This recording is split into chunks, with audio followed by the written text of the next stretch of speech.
Welcome back to another technical deep dive here in the debug zone.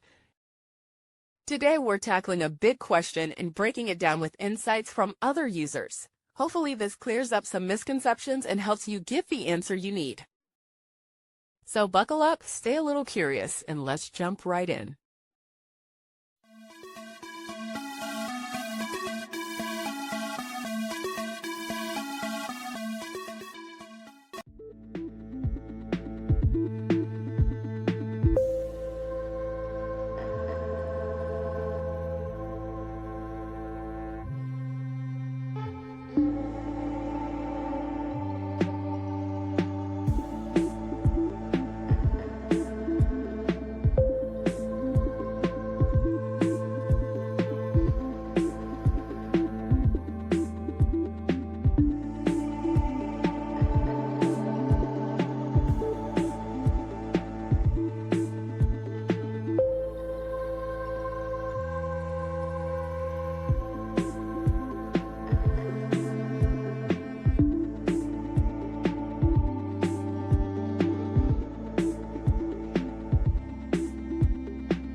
And that's a wrap. I hope you found the answer you were looking for. If you did, take a second to hit that subscribe button. It really helps out.